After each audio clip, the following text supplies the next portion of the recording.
None of this makes any sense. I've spent a small fortune on all of this anime shit, yet I still don't feel like my life has any meaning. I'm no closer to coming to terms with the existential reality that, as a species, we desire for companionship, and maybe buying androgynous body pillows doesn't actually bring me any closer to this goal. Maybe I need to put some effort into myself and go out there and see who's available. Yeah, I'll do that. I'll do that right now. Alrighty, let's see what we got here.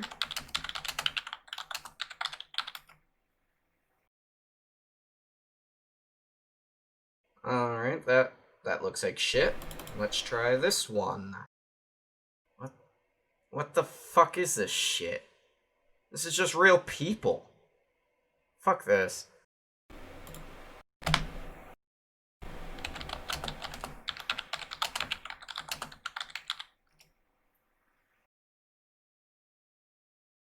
What the fuck is this shit? What the... I gotta go out? Fuck that. What do you mean I can't? Are we being oppressed? Your kneeling must seem like an 18-carat run of bad luck. Truth is, the game was rigged from the start. Maybe, just maybe, I haven't spent enough money yet? Yeah, I just need more cat-girl body pillows. Or maybe an androgynous cat-girl body pillow. I just need to buckle down and spend all my life savings. Yeah, that's how I'll find her. But I gotta spend it all on the perfect waifu. Number 10. Chika Fujiwara.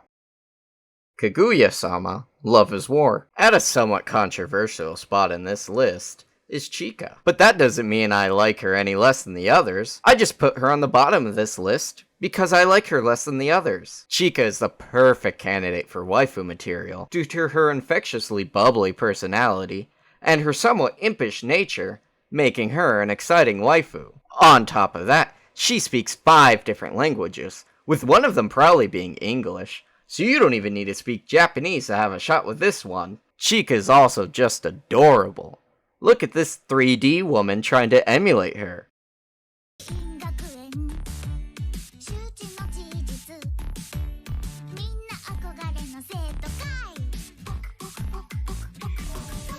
Alright, that's enough. Wait, that's a man?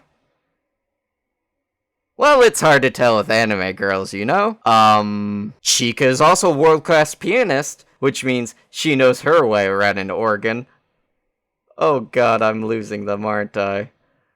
According to her official bio, her notable physical trait is enormous breasts. So she's a fucking liar. Number 9. Hinata. Boruto. Speaking of big mommy milkies, we have Hinata from Boruto. And unlike the previous entry, she ain't lying. Hinata is a slightly shy and reserved girl, who is also an excellent mother to her 2 children she has with her husband. Boruto's dad. I longingly wish they'd make some sort of prequel series going into detail about how her and her husband met. But at the moment, we only have slight insights as how they came to be. But they clearly love each other very much, making her top waifu contender. As long as she can get her fucking husband out of the way. You know, I know a guy named Lee Harvey Oswald who once got rid of his waifu's husband, so it's not out of the question to try to attempt this. But it's ill-advised for the number 9 spot. Maybe number 1, but not 9. Number 8. Senko. Seiwayaki Ketsune no Senko-san. Now, I'm no degenerate, but this fox girl is technically 800 years old. which legally means that bestiality laws don't apply to her.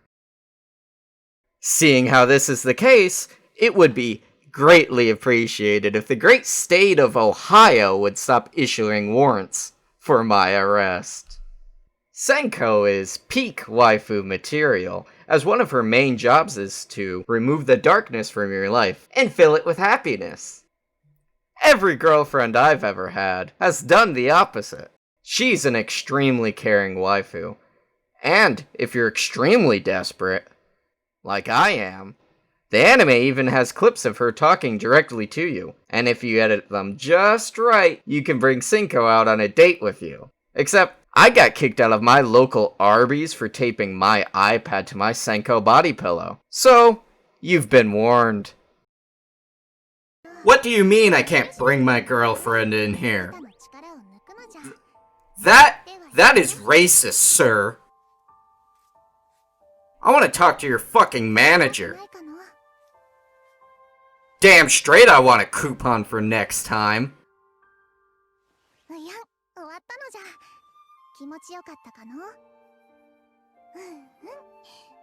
Yeah, don't worry, babe, I got this.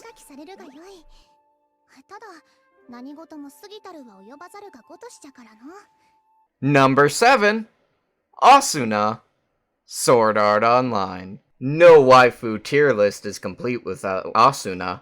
And with good reason. Asuna is one of the best waifus of all time, boasting several of the top waifu traits. I can't think of any of them off the top of my head. She's stoic.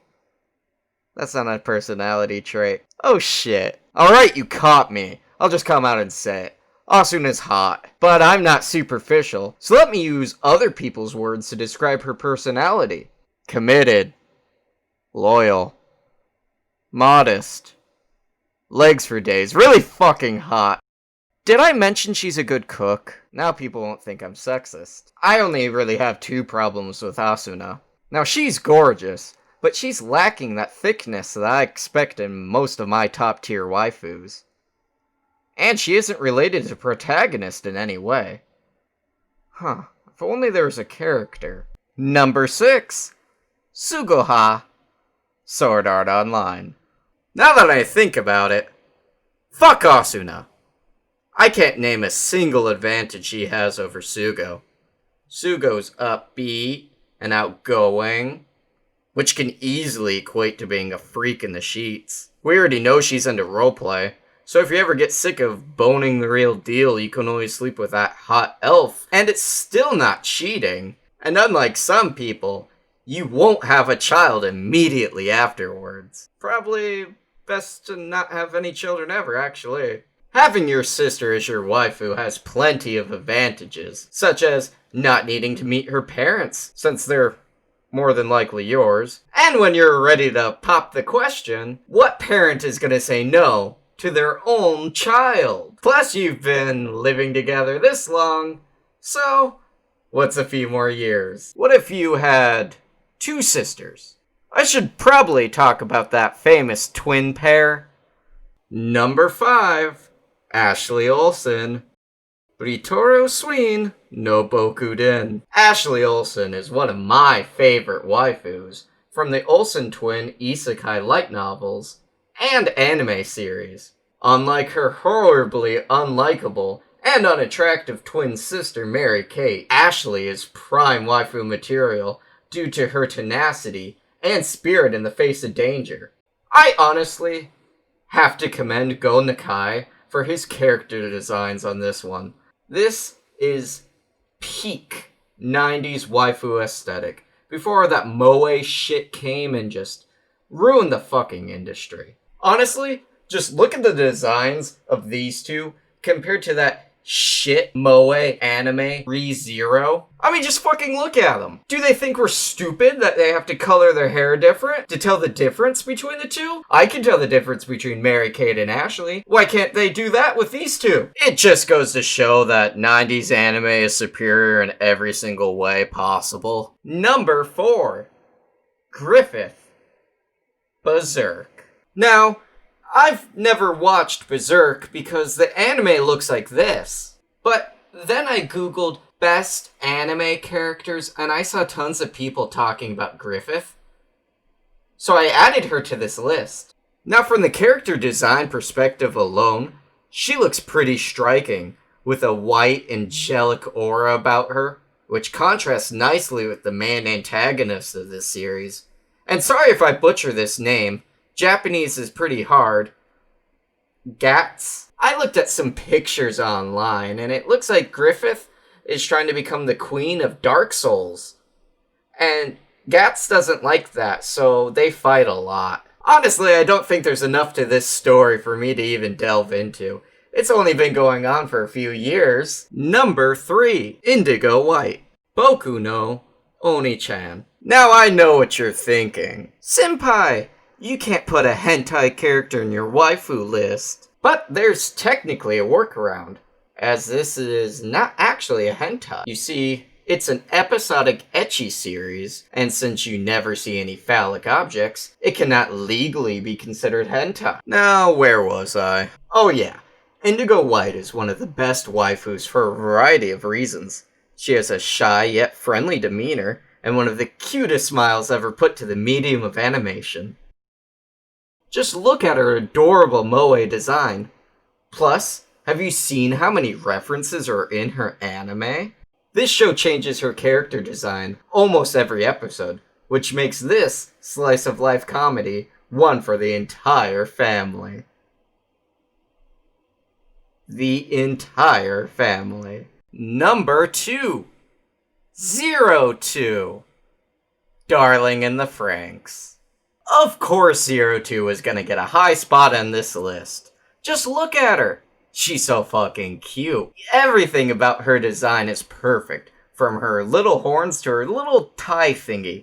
Her character design alone is still popular, even years after her anime became a forgotten relic of the decadent mecha anime past. Anytime somebody calls me darling, I get flashbacks to this character. Which is why I can't have any meaningful relationships. And the fact that I'd probably cheat on them with a fictional character, especially 02. And the number 1 waifu is... Let's be honest here. Does it really fucking matter what fictional character I put on the top of this list? At the end of the day, they are nothing more than an illusion concocted by our lonely minds to try to lull us into a false sense of security and comfort and an uncaring and cruel existence. And don't pretend you're much better. At the end of the day, you're just going to leave your waifu for whatever shit they try to sell you next season, as they get pigeonholed into ever-increasing obscurity as each new season passes. Do you ever look at yourself in the mirror and think, how am I not obligated to this same fate? One day, I too will be forgotten, and unlike my extremely marketable waifu, nobody will remember me because I left nothing of any artificial consumer value behind. You spent all this time chasing after a dream, ironically, never to realize that you were sold this dream for a moderate price tag of anime merchandise. And to make a long story short, it's 02, let's be honest here.